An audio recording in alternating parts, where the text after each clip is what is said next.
bring in Texas Congressman Dan Crenshaw. He joins us right now, I believe, from Houston. Dan, good morning to you. Good morning. Hey, good morning. Those images out of Milwaukee, rather out of Wisconsin, out of that particular town, are just heartbreaking. It was a Christmas parade, and that guy probably should not have been out on bail. And now they're saying, oh, you know what? That was a mistake. We made it too small. Well, now he can't get out, but it's too late.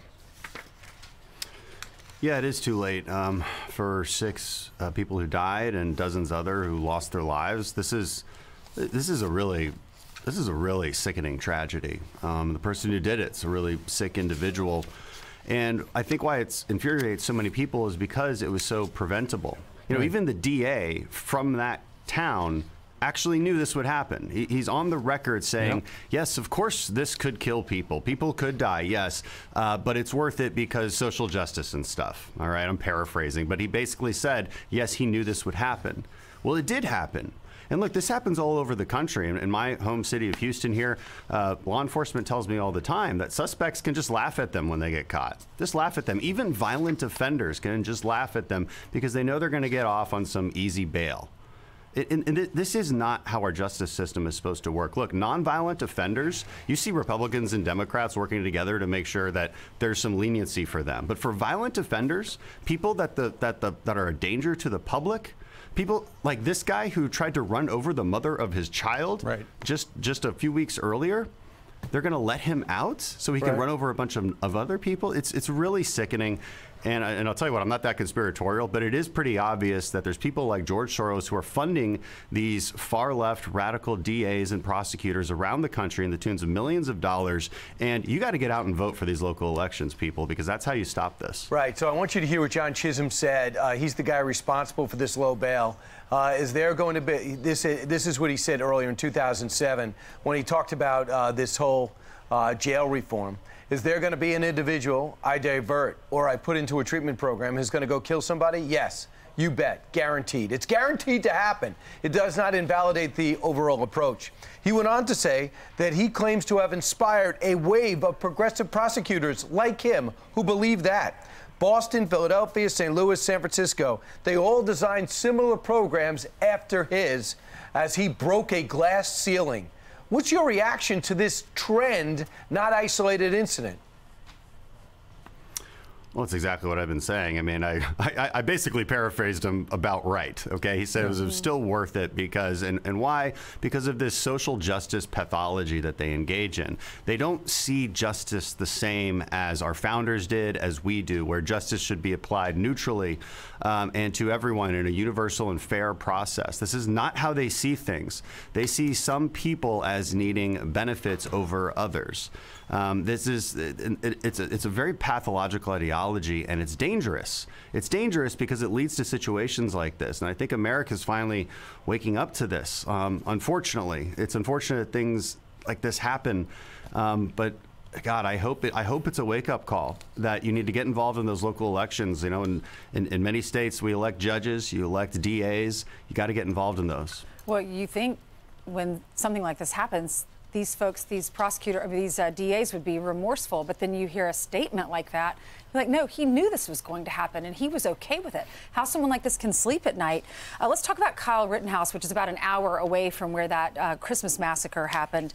He had an exclusive interview with Tucker. I'm sure you saw it, but he goes after the prosecution. Listen to what he said. Assistant District Attorney Binger is a corrupt person who just wants to make a name for himself and not look at the facts. He decided he wanted to lie and try to put me in prison for the rest of my life for defending myself. I mean, that must be shocking for you as a kid to realize the system can destroy someone who they know doesn't deserve to be destroyed just for political reasons. It's sickening because this is a case that This is a case that has nothing to do with politics, but politics were brought into it for people's own agenda.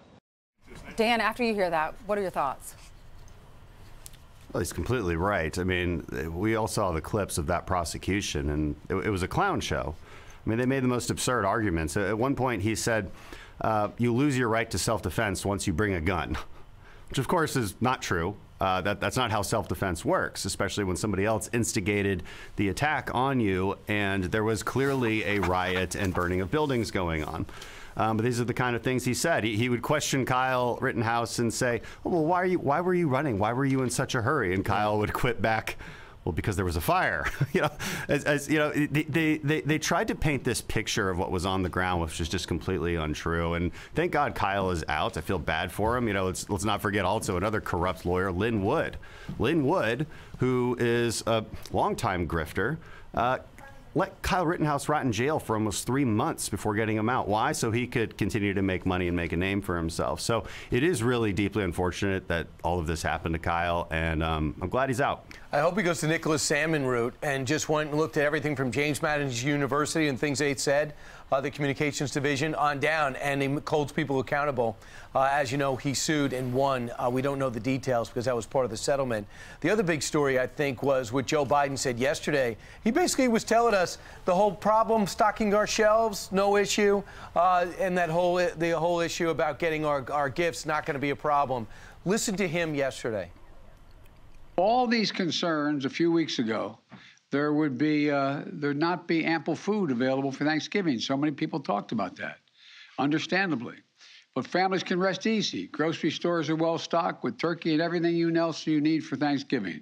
Moms and dads are worried, asking, will there be enough food we can afford to buy for the holidays? Will we be able to get Christmas presents to the kids on time? And if so, will they cost me an arm and a leg? I told you before that we're going to take action on these problems. That's exactly what we're doing. It starts with my port action plan, a proactive 3-month effort to invest in our ports and relieve bottlenecks. Well, he came out yesterday, Dan, to try to spin the fact that his polls are completely underwater. And as people sit down tomorrow for Thanksgiving, you know, Jen Psaki said, to our White House correspondent, said, you know, the average turkey is only $1 more. What she didn't say is everything in the grocery store is at least $1 more. And it costs $1.50 a gallon more just to drive over the river and through the woods to Grandma's house.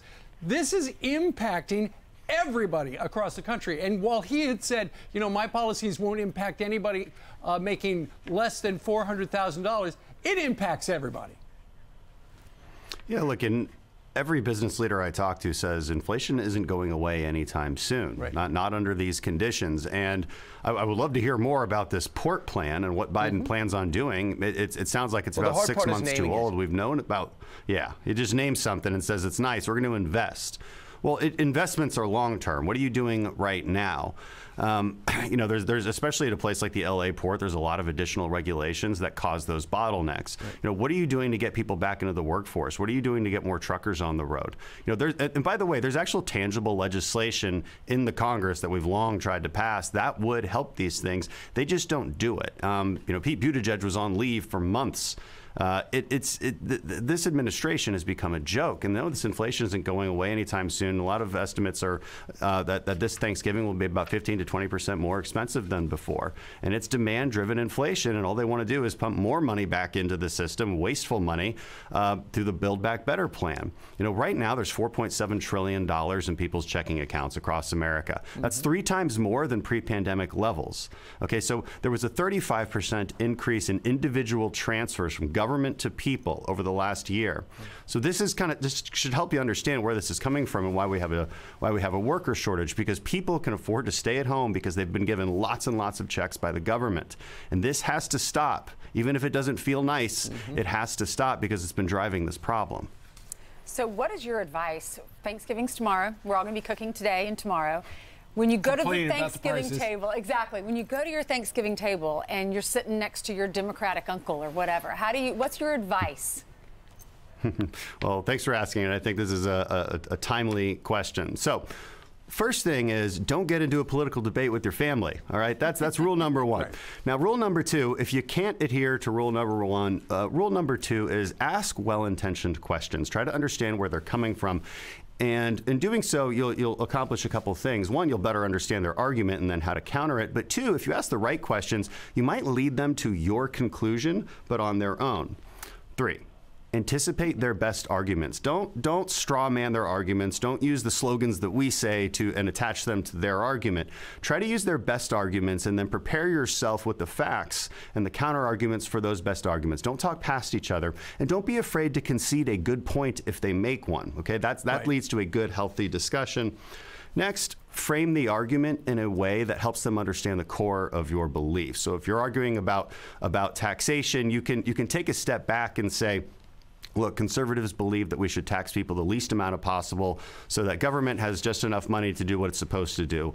And the left believes that you should tax the people the most amount possible, so that government can do all the nice things that collectively we'd like to do. I don't even think they disagree with a statement like that, but it also helps them understand where you're coming from. And last, the best way to end a bad debate is to laugh, make a self-deprecating joke, and offer everybody shots of tequila. Now you're talking, especially the children. Thanksgiving. Okay, so that is part of your podcast. Check it out. Hold These Truths with Dan Crenshaw on all major streaming platforms. Meanwhile, if you go to your website, dancrenshaw.com, you've got Black Friday specials. And I just showed Ainsley and Brian. One of the things that you're selling for $65 is an ugly sweater. It's called the Affordable Gasoline Christmas Sweater for $65. And it says in the middle, all I want for Christmas is affordable gasoline. I trust this was made in the United States and is not going to have a supply chain issue. It absolutely is. Yeah, you go to dancrenshaw.com. You can get our cool sweaters. I'm actually signing a limited number of copies of my book, Fortitude, like actually signing them, not book plates, but real signatures on these things. So you can get that for Christmas as well. Dan, there's another recommendation from another network that if money is an issue, to charge people for Thanksgiving. Charge people $10, $15 to help you. Would you, if you're hosting, would you ever charge relatives or friends to eat with you? Like a cover charge? Some relatives. It depends on the relative, of course. That's right. I would charge a la carte, like charge for the cranberry sauce and the onions and the turnips. Of course, at the end of your meal, it'd be like, okay, who wants a shot of tequila? $4. Right. That's how they hit you at the end. All right. Have a wonderful Thanksgiving, sir. Yes, and you do it all. Navy SEAL, congressman, you have your podcast, you have your book, sweater you're selling guy. ugly sweaters. Right. You deserve it all. You deserve so much. So everyone support him. Buy Fortitude because he served our country and has given up so much. Right, but he wouldn't wear a tie. And you still want him to buy I like it because it's, we're casual. He's not in It's Congress the holidays. today. We're on vacation. Pointing out. We're on vacation. All right. Dan, thank you very much. Thanks, guys. Thanks, Dan. Happy Thanksgiving. You too. All right. Hi, everyone. I'm Brian Kilmeade. I want you to do me a favor. I want you to click to subscribe to the Fox News YouTube page. This is the only way that I know for sure that you're not going to miss any great commentary, any great news bites, any great interviews coming your way on Fox. You can get it all here on YouTube. So subscribe right now.